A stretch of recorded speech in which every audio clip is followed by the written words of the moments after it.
joining us here at Literacy Volunteers of Harrison County on our YouTube station. We would love for you to view any of our videos. Most of them are educational and they could help you with some questions that you may have. If you like them, please share them with your friends and family. Hit the like button, the thumbs up button, and keep coming back because we have new videos every week. This week we're going to look at Math Lesson 3 on subtracting fractions. We've looked at adding fractions, and now we're going to look at how to subtract fractions. And there are just 3 simple steps when we're looking at subtracting fractions. Number 1, we want to make sure that the bottom number, the denominators, are the same. If you recall back from the adding fractions video, we had to do the same thing. The denominators had to match. So once we have that step done, we're going to subtract the top numbers, or the numerators, right? And then we're going to put the answer over the same denominator. And the last step is we're going to simplify this fraction if it needs to be simplified. The example number 1, we're going to look at 3/4 minus 1/4, right? So we look at the bottom numbers first, the denominators, and they are already the same. So we don't have to change them. We can go straight to step 2, which would be to subtract the numerators, or the top numbers. So 3/4 minus 1/4, we bring our 4 over. Here's your 3 minus 1, which equals 2. So 2/4 is what we have at the end of step number 2. So let's take a look here and see if we can look at step number 3. Sorry, technical difficulties. So step number 3, we want to simplify this fraction. What can we simplify 2/4? What does it also equal? Does anybody know? I bet you're right. I bet it's 1/2, right? 2/4 is equal to 1/2. So that would be our final answer. Okay, let's look at another example. Example number 2. We want to take 1/2 and subtract from it 1/6.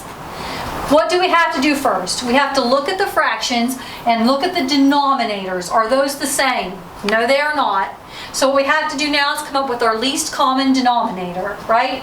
So we'll look at these pizzas, kind of just to get a feel for the problem. Here's 1/2 of the first pizza and 1/6 of the second pizza. So we want to make sure those denominators are the same. So we can multiply the top and the bottom of the first fraction by 3.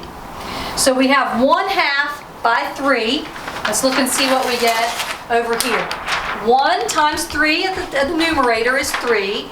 2 times 3 in the denominator is 6. So we've changed our 1/2 to 3/6. Now our denominators match, right? Our question will look more like this. Our first pizza has 3/6. There's your denominator. The second pizza now is still at 1/6, but since the denominators are the same, we can subtract now. So we're going to subtract those numerators, the top numbers. 3/6 minus 1/6. 3 minus 1 is 2. Bring your 6 over, and 2/6 would be the answer. Now we have to simplify. So what can we simplify 2/6 to? We can simplify it to 1/3. Now the problem is complete. So up here, 3/6 minus 1/6 equals 2/6, or 1/3. That's our final answer, 1/3. All right, let's look at the next problem. It's a word problem. We haven't done any word problems before, but a lot of times in school, your teacher's going to ask you to do word problems. So let's practice a little bit. A word problem is just a problem that tells you a story, and then I'll ask you a question. So you, pretend this is you, and you want to sell cupcakes at the market, right? You're going to make some cupcakes, and you want to sell those because you need some extra money. So you get paid 2/5 of all the total sales for those cupcakes, 2/5 of them. But you still have to pay back 1/4 of your total sales for the stall. That would be the place that you rent. So you have to pay to rent this place to sell your cupcakes. How much do you get? So this is an important thing for you to know, right? If you're going to go sell these cupcakes, you want to know how much are you going to have in the end. So what we need to do here is set up our problem. We need to subtract 1/4 from 2/5. We go back up here. This is how much you're going to get paid. That's our 2/5. And then 1/4 is how much you have to give back. So in this instance, that's where we get the 1/4 from. So we're going to make the denominators the same. That's our first thing, right? So here's our denominator. On the bottom is 5, and on the bottom here is 4.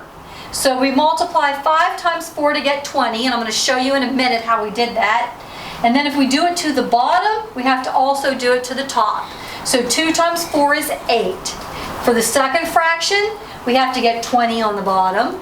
4 times 5 is 20, and 1 times 5 is 20 on the top. So let's kind of go back just for a second and look and see how we got that. We got that with our little trick that we've done before in finding the least common multiples, right? To find the common denominator. So let's list the multiples of 4. 4, 8, 12, 16, 20, 24, 28, and so on. And then the multiples of 5, and that's easy because you learn how to count by 5s, right, in kindergarten. 5, 10, 15, 20, 25, 30. So let's look at the two lines here and compare. What is the least common number that's common to both lines? And that's the 20 that we used. So our least common multiple in this instance is 20. That's why we changed the denominators to 20. Then we look here and we say, what do we have to multiply 5 times to get to 20? And that's 4. And that's why I told you, you have to do the same thing to the top that you did to the bottom. And 2 times 4 is 8. Then we still look at our 20, right? What did we have to multiply 4 by to get 20? That would be our 5. And if we did it to the bottom, we have to do it to the top. So we're going to multiply by 5 here, and 1 times 5 is 5. Now that we have the denominators the same, we can subtract. We're going to do our calculations. 8/20 minus 5/20 is equal to 8 minus 5 is 3, and then bring your 20 over it. So now you know that you get 3/20 of all the sales. But is that meaningful to you when you're trying to figure out how much money you're going to make, right? So what I've done here is, can we calculate how much money we're going to make on these cupcakes? So what I did, if we get 3/20 of all the total sales, let's just say at the end of the day you have $100, okay? You've made $100. And you say, how much of this money do I get to keep? Because I know I have to pay some back. Well, you're going to get to keep 3/20 of $100, right? So what number can we multiply by 20 to get 100, right? So if we look here, what do we have to multiply 20 by to get 100, right? We could go 20, 40, 60, 80, 100. So that's 5. We have to multiply 20 by 5 to get 100. If we did it to the bottom of the fraction here, we have to do it to the top as well. So we're going to multiply 3 times 5 to get 15. So if we made $100 here, right? How many are you going to get to keep of that, or of that money? And you're going to get to keep $15, right? Because that's more important to you than just getting the 3/20. You can figure it out on your own. The next lesson that we're going to do on fractions, still keeping with the same theme, is going to be on multiplying fractions. And that will be next week, and we would love for you to view all of our videos and to like them. And please subscribe to our channel. Thank you.